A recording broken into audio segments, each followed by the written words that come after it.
안녕하세요. 영영스 박박사입니다. 오늘은 피로감에 대해서 이야기를 해볼 건데요. 제가 영양 상담을 하다 보면은 많은 분들이 피로감을 호소를 하세요. 너무 피로하니까 뭔가 몸에 좋은 영양제가 없는지 또는 좋은 식품은 없는지 많이 질문을 하시거든요.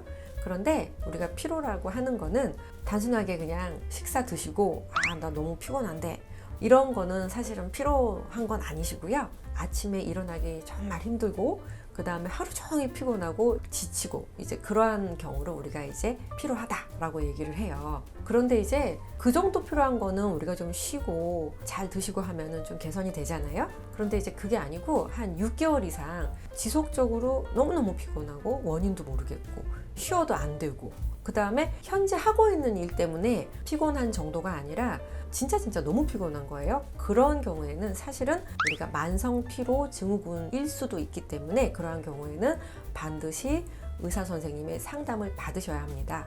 그러면은 우리가 이제 피로감에 좋은 영양제 또는 식품 이러한 것들을 우리가 한번 살펴보면요. 첫 번째는요. 영양 섭취가 부족할 때 필요할 수 있어요. 우리가 특히 어떤 영양 섭취가 부족할 때 필요하느냐? 일단은 철분이 부족할 때, 그 다음에 비타민 C, 그 다음에 비타민 D, 그 다음에 비타민 B군. B군들은 8가지나 돼요. 얘네들이 이제 몸에 부족하면은 우리 몸은 피곤을 느낄 수 있어요.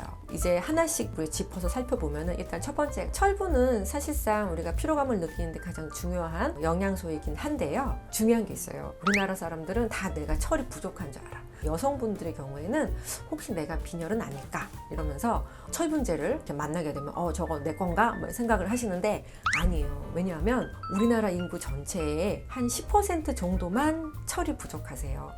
그런데 내가 철이 부족한 줄 알고 철분제를 드시면 변비 생기고 거꾸로 몸에 산화 스트레스가 돼서 몸이 안 좋아져요.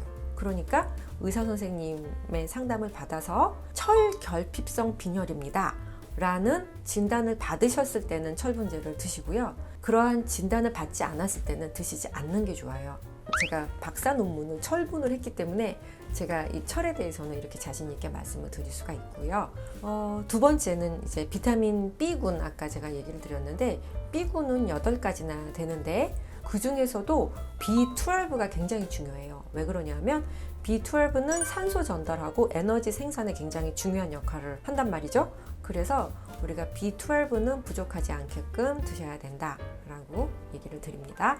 B12는 다양한 식품에 이제 들어있을 수 있는데 동물성 식품에 많이 있어요. 그렇게 되다 보니까 채식주의자들은 체내 수준이 낮을 수가 있어요. 그러니까 채식주의자의 경우에는 B12 보충제를 좀 드시는 것도 괜찮으실 수 있어요. 그 다음에 이제 노인기, 그러니까 사실은 위산이 있어야지만 우리가 B12를 사용을 할 수가 있거든요. 그런데 이제 위산 분비력이 떨어지기 때문에 노인기에는 B12를 신경 써서 드셔주시는 게 좋습니다. 다음으로는 비타민 C와 비타민 D가 부족하신 경우에도 피로감을 느끼실 수가 있는데 비타민 D 같은 경우에는 우리나라 인구의 한 80%가 부족하시기 때문에 고려를 하셔가지고 비타민 D를 충분하게 드셔주시는 게 피로감을 감소시키는 측면에서도 중요합니다. 반대로 영양 섭취가 부족한 경우가 아니라 과식을 하는 경우에도 피로감이 유발이 되실 수 있습니다. 이유는 왜 그러냐면요.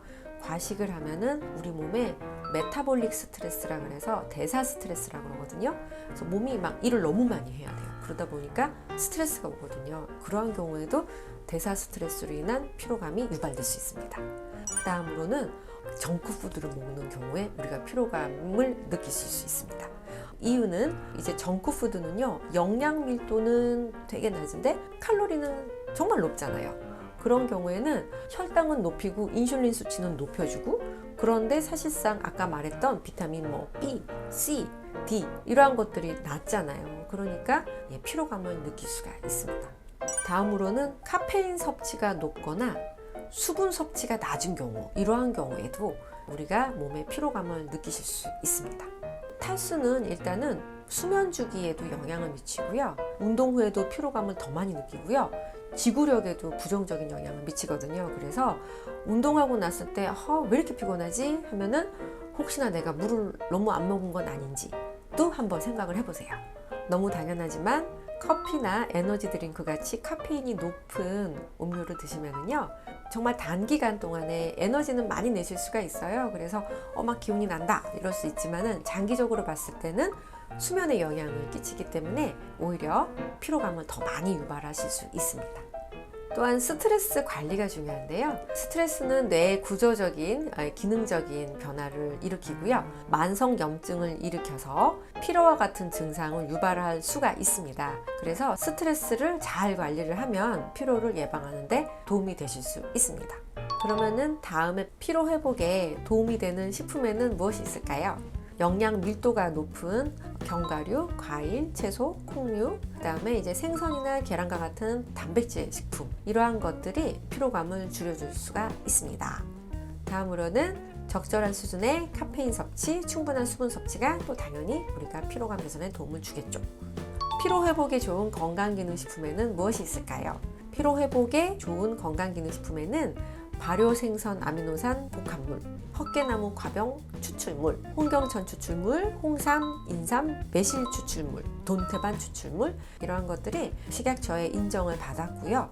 그리고 스트레스 완화에 도움을 주는 태아닌, 홍경천 추출물, 이러한 것들도 도움이 되실 수 있겠습니다. 이렇게 쭉 오늘은 피로에 정말 좋은 식품과 피로감과 관련된 영양 성분에 대해서 알아보았는데요. 누구에게나 지치는 날은 있거든요. 필요한 날은 있어요. 있기 마련인데 충분한 영양 섭취를 하시고 잘 쉬시고 하시면 개선이 되실 수 있어요. 그런데 계속해서 몇 개월이나 지치고 지치는 것은 정상이 아니셔요. 그래서 이러한 경우에는 의사 선생님의 상담을 꼭 받아보시도록 하시고요. 여러분들 충분한 영양 섭취를 하시도록 노력을 하시고요. 그 다음에 휴식도 정말 충분하게 취하셔서 피로감 없는 그러한 생활을 누리도록 하시기를 바랍니다. 그러면 저는 다음에 더 영해지는 스토리로 찾아뵙겠습니다. 감사합니다.